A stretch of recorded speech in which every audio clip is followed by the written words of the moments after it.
इंकलाब जिंदाबाद। रद्द करो, रद्द करो, रद्द करो। वापस लो, वापस लो, वापस लो, वापस लो, वापस लो, वापस लो। पेंशन योजना रद्द करो, रद्द करो, रद्द करो, नई पेंशन योजना रद्द करो, रद्द करो, रद्द करो, सरकार विरोधी नई पेंशन योजना रद्द करो। रद्द करो, रद्द करो।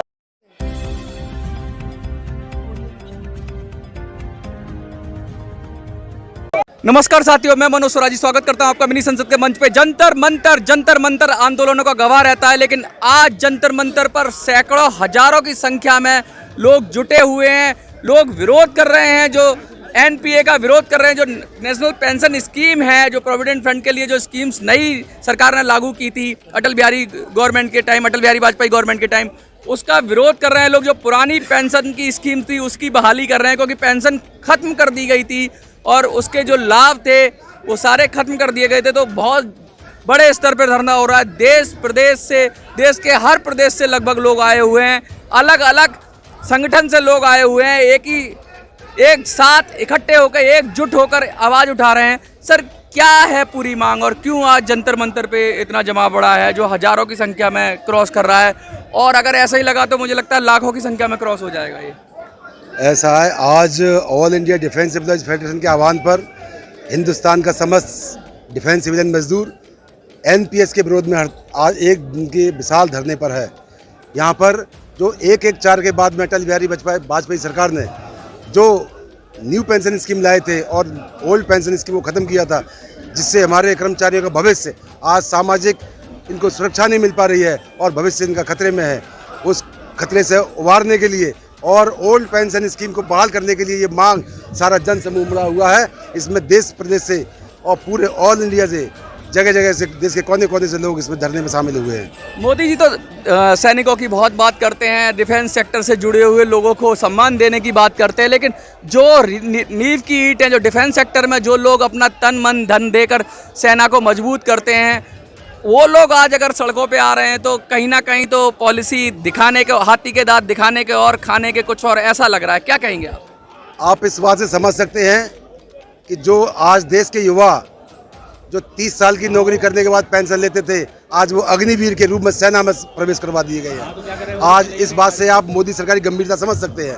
मोदी सरकार युवाओं के भविष्य के प्रति बिल्कुल नकारात्मक सोच रखती है और इस देश के युवाओं के खिलाफ जो उन्होंने षड्यंत्र रचे हुए हैं वो सामने आ रहे हैं और देश में बहुत बड़ा आक्रोश है। पूरा देश बेरोजगारी की चपेट में है। जो एम्प्लॉयज़ हैं उनको प्रॉपर तरीके से सैलरी नहीं मिल पा रही है टाइम पे। इसके साथ साथ बहुत सारी चीज़ें दिक्कतें आ रही है। पेंशनर्स हैं, अभी कुछ लोग यहाँ पे धरना प्रदर्शन कर रहे हैं, उनको 30 साल से उनकी पेंशन्स नहीं बढ़ाई गई है। लोग तो यहाँ तक आरोप लगा रहे हैं कि उनकी पेंशन्स, जो पेंशन का फंड है उसको जो एग्जिस्टिंग पुरानी वाली पेंशन वाले लोग हैं वो कह रहे हैं कि उनको एनपीए उससे दिया जा रहा है, एनपीए का जो घाटा है वो उससे पूरा किया जा रहा है। क्या हो रहा है देश के अंदर, क्या लगता है आपको? मोदी सरकार रक्षा संगठन के जो भी इकाइयां हैं उनको एक दिन पर बेचे जा रही है। बेच कर देश की सारी संपत्तियों को बेच दिया है। आज देश इस कगार पर है कि आज डिफेंस सिविलियन एम्प्लॉई नहीं, देश का हर कर्मचारी अपने आप को असुरक्षित महसूस कर रहा है, इसका भविष्य खतरे में है। आज ओपीएस के माध्यम से जो हमारी जो मांग है कि जो ओल्ड पेंशन स्कीम को बहाल किया जाए और एनपीएस को वापस लिया जाए, जिससे हमारे देश के जो युवा लोग हैं इनका भविष्य सुरक्षित रह सके। रक्षा के क्षेत्र में जो प्राइवेटाइजेशन हो रहा है, जिसकी वजह से भी बहुत सारे पीएसयूज़ में ऑलरेडी वैकेंसीज कम हो गई हैं और जो रक्षा के क्षेत्र की जो कंपनियां थी, जो सरकारी कंपनियां थी, उनको धीरे धीरे कमज़ोर करके प्राइवेट सेक्टर्स को दिया जा रहा है। तो बड़ा क्रिटिकल सब्जेक्ट है, क्योंकि रक्षा को हम प्राइवेट हाथों में देंगे तो प्राइवेटाइजेशन तो मतलब रक्षा तो उस तरह का भाव होता है कि देश के लिए जान देने के भाव वाला काम होता है। अगर प्राइवेट इंडस्ट्रीज़ तो सिर्फ पैसा और प्रॉफिट के लिए करती है, तो क्या वहाँ से सीक्रेट लीक नहीं होंगे या क्या वो देश के लिए इतने सुरक्षित रहेंगे? क्या कहते हैं आप? मोदी सरकार ने जो ये सब किया है इसके गंभीर परिणाम होंगे और आप भविष्य में इसका परिणाम अवश्य देखेंगे। उनको काफ़ी बार हमारे फेडरेशन के लीडरों ने समझाया, लेकिन उन्होंने नहीं माना। उन्होंने 41 ऑर्डिनेंस फैक्ट्रियों को 7 प्राइवेट बोर्डों के सपुर्द कर दी और आज सारा सामान और उद्योगपतियों के हाथ में पूरे के पूरे फैक्ट्रियों को दे दिया गया है। आज मोदी सरकार कुछ चंद उद्योगपतियों के हाथों का खिलौना बन के रह गई है। कुछ उद्योगपतियों की जो प्रॉपर्टीज़ है या जो संपत्ति है कई कई 100 गुना तो बोल ही सकते हैं बढ़ चुकी है और आम जनता परेशान है, एम्प्लॉयज़ परेशान हैं। तो सरकार को समझ में नहीं आता, क्या सरकार को डर नहीं है किसी चीज़ का?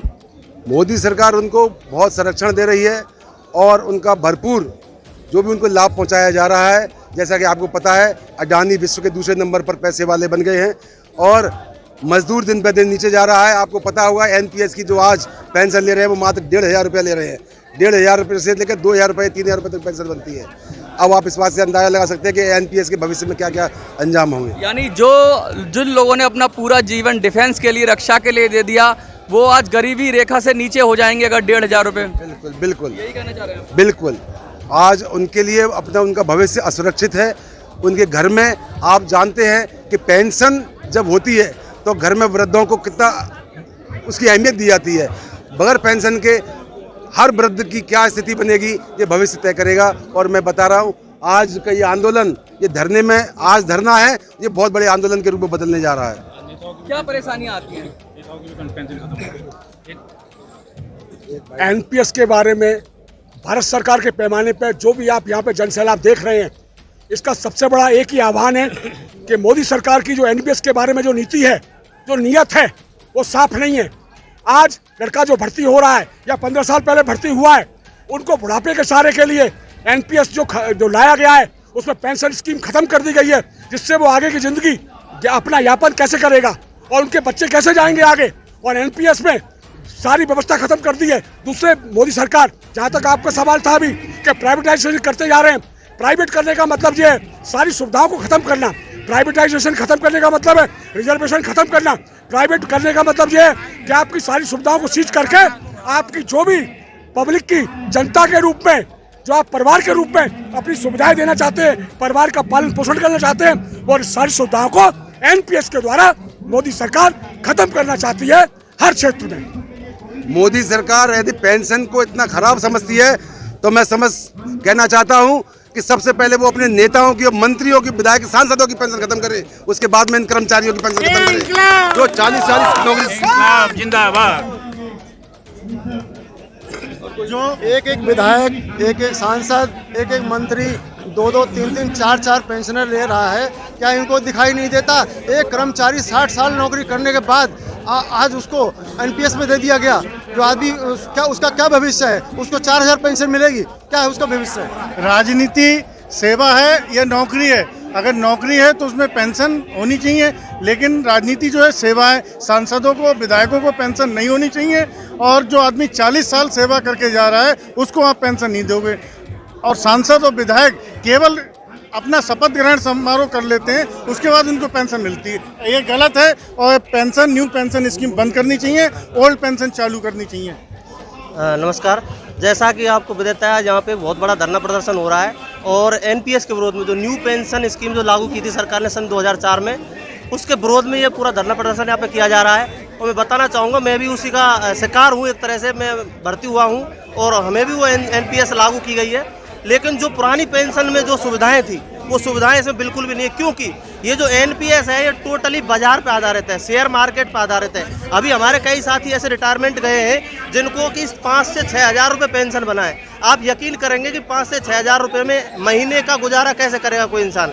उसका मरना तय है, उसके बच्चों का फांसी लगाना तय है, और आगे चल के नौकरियां बिल्कुल खत्म की जा रही हैं। और जो प्राइवेटाइज किया जा रहा है, जो प्राइवेट चीज़ों को बढ़ावा दिया जा रहा है और निजीकरण किया जा रहा है, उससे भ्रष्टाचार को मजबूती मिल रही है ओनली। क्योंकि कुछ जो लोगों को वहाँ पर रखा जाता है, उनको रखा जाता है 20-22 हज़ार रुपये की बता के, लेकिन उनके खातों में 5-5, 6-6 हज़ार रुपये दिए जाते हैं। और कहीं ना कहीं जो लोग पहले से पैसे वाले हैं वो पैसे वाले बनते जा रहे हैं, और इस प्राइवेटाइजेशन से जो लोग गरीब हैं वो लगातार गरीब होते जा रहे हैं। तो मैं सरकार से मांग करता हूं कि हमारी पुरानी पेंशन को लागू किया जाए, वरना ये धरना प्रदर्शन आगे चल के आंदोलन में तब्दील होगा, ये तय है। बहुत बहुत धन्यवाद आपका।